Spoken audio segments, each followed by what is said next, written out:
Hi everyone, my name is Tim Suddoth. I'm with Middle Tennessee Electric, and today I'm here to talk to you guys about some smart energy habits that you can incorporate around your home to help you keep your energy bills as low as possible. Just kind of a simple overview here. We're going to go through some lifestyle habits, some heating and air conditioning tips for you, and then just some everyday things you can do around your home.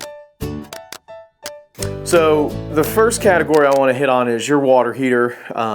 Most importantly here, you want to make sure that your water heater is set to 120 degrees. Some people like their water a little warmer, but we've found this is kind of the sweet spot to keep your bill as low as possible, but keep you as comfortable as possible when you're taking a shower or a bath. Every year you want to try to drain 1 to 2 gallons of water out of the bottom of your tank. This helps get rid of sediment from well or city water that's coming into the tank, minerals, things like that that can build up and shorten the life of the water heater. You want to definitely make sure you insulate your hot water lines. This is something that you can do very cheaply. Typically you can get about 8 or 9 feet of pipe insulation for $3-4. Very easy to do. Your water heater is generally located in a garage or an attic or a crawl space basement that's exposed to cold temperatures. You want to try to limit your showers to 5 to 7 minutes, and try not to let the water be running while you're shaving, brushing your teeth, running around the house, whatever. Try to make sure that you turn that water off. Some other things you can do around your home that are fairly simple and are associated with something you do regularly is your laundry. You can first and foremost wash your clothes with cold water. This is fine to do. You really want to wash when you have full loads of laundry. Clean your lint traps before each load. Make sure that your dryer vent is not clogged or kinked anywhere.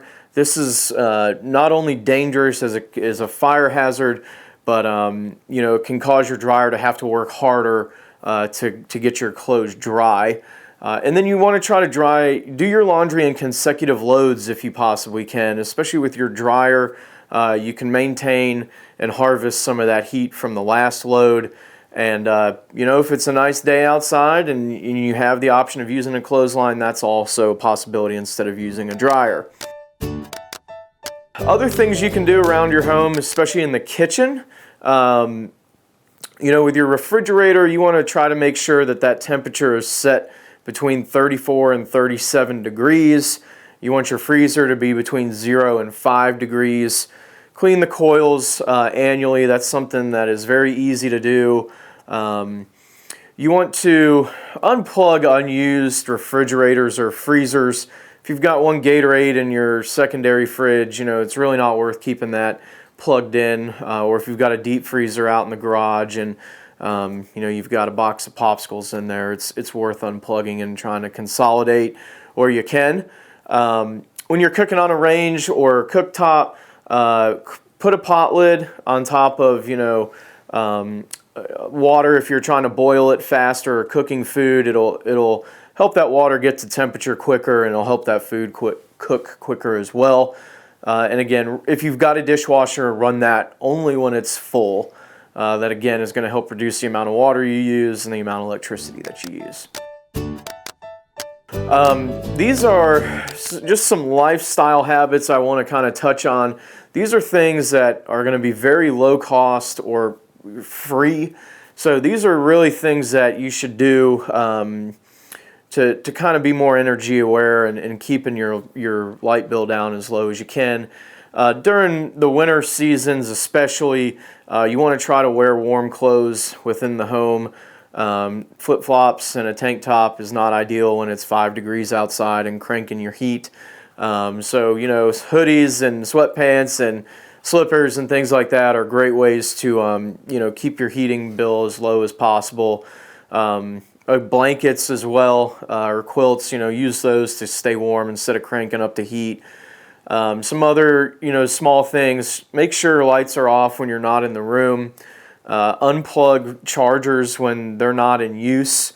We've got lots of devices now, cell phones, tablets, computers.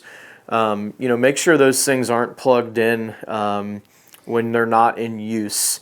TVs, computers, turn those off when you're not in the room or not watching them. When you're heating up water, try to use hot tap water instead of cold tap water. That'll help that water on this cooktop heat quicker. Start switching over to LED light bulbs. These have really dropped in cost over the past few years. They're going to run you $1 to $3 a bulb depending on the brand and the wattage. But these are going to last you 10 plus years generally. Focus on your high usage bulbs first. If you don't go in the closet but once a day, that's not going to be a huge energy drain on you. So focus on areas like kitchens, bathrooms, family rooms, places that you're using your lighting regularly. And another very inexpensive thing to do is air sealing. If you've got old weather stripping or it's brittle or cracked or been chewed on by the dog or the cat, replace that. It's very inexpensive to do and only takes a couple of minutes. Next, I want to hit on some heating and cooling tips for you, as well as your thermostat settings. We recommend changing your air filters every month and using a filter that is going to be in the MERV rating of 0 to 2. It's a very thin filter. Generally, those are going to be your very cheap filters that are $1 or $2 per filter. Good thing to do is change them every month with your electric bill. Very simple. It's going to be the best thing for you to do to help keep your heating and cooling unit happy and running efficiently. As far as your thermostat is concerned, we recommend 78 degrees in the summer and 68 in the winter. If you're used to much cooler or much warmer temperatures than those, I don't necessarily start at 68 degrees in the winter. You could start at your normal temperature if that's 70 or 72. Start it there, then maybe for a week bring it down to 71. Let your body get acclimated to that. Then the next week bring it down to 70, then maybe to 69 and to 68. And that's going to be a little bit less of a shock and you're not going to notice it as much on your skin. Same for in the summer. Bump it up, as gradually as you can until you're comfortable. Ceiling fans. A misconception with fans is that they cool rooms, and that's really not the case. They're really just moving air. So in the summertime, if you've got ceiling fans, you want them running on a medium speed, blowing down. In the wintertime, you want to run them on low and blowing upwards.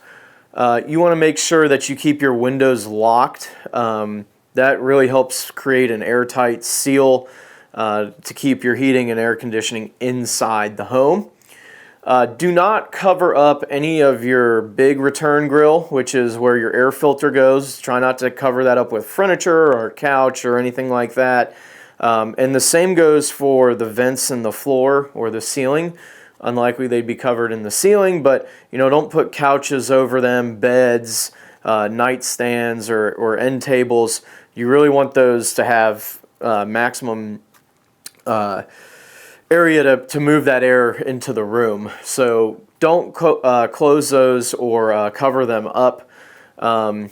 As far as your window coverings, if you've got shades or drapes on your windows, that's great. In the wintertime, you want to close those drapes and shades. That's going to help keep your heat within the home. And during the day, you want to open them to use any free solar heat that you're getting from the sun, especially on the south side of your home. Blinds and drapes and things like that in the summertime, you want to close those during the day to block out heat, and you can open them at night if you wish. Some more heating and cooling and thermostat tips for you. Make sure that your windows and doors have adequate weather stripping and it's in good condition. Caulking as well around interior and exterior windows. You want to make sure that caulking is in good condition. It's not cracked or worn out. Over time, through expansion and contraction, that caulking will separate. So check that. That's something that can be done. It's a do-it-yourself or very cheap and inexpensive and very easy to do. In the winter months, you really want to try to minimize the use of space heaters. We'll get to that in just a minute. With your thermostat, you want to make sure that the fan is in the auto position. Make sure your air filter is pointing the right direction. There's going to be a little arrow on the filter, and it should be pointing into the return, not into the house. So you're pulling moisture and air out of the house through your return, so you want that arrow to be pointing into the actual return in the wall. If you have a pull-down attic staircase or an attic hatch anywhere in the home or a knee wall or something like that, you want to make sure that that has weather stripping on it. That is a door to the exterior of the home.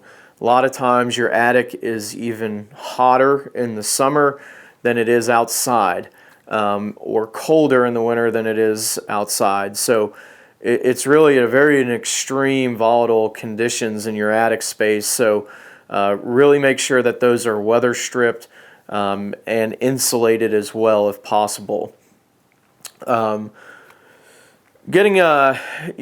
an example of a pull down attic air staircase that you can see in a hallway.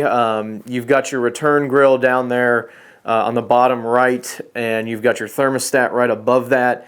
You can see a gap all the way around that old attic pull down.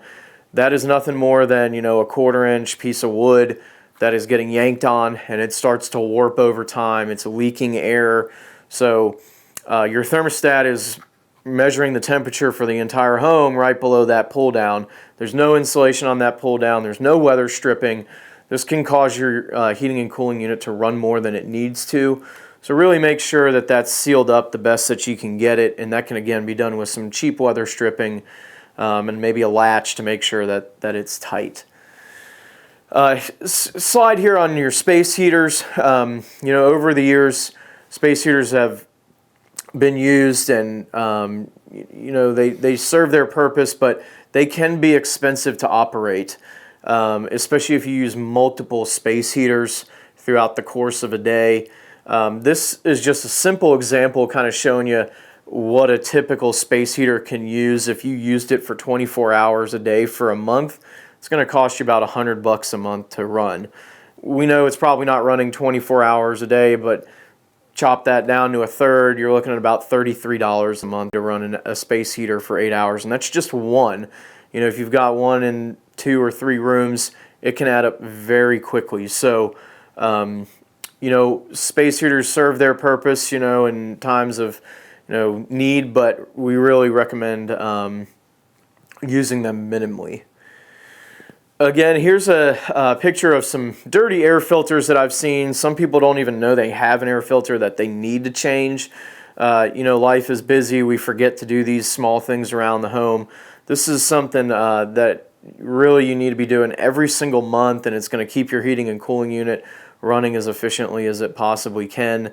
So you really want to try to keep an eye on this. Good reminder again, every month when you get your electric bill, just go change that filter. Buy them in bulk so you've got a bunch of them around the house, and really make sure that you're doing this regularly. So if you guys have any questions, you can contact your local power company. Great resources at most of these places that can help give you guidance and really point you in the right direction if you're not sure what you need to do. My name again is Tim Suddoth with Middle Tennessee Electric. If you're interested in having a home energy evaluation done or have questions about energy efficiency, give us a call, 877-777-9020, or visit us at mtmc.com/escore.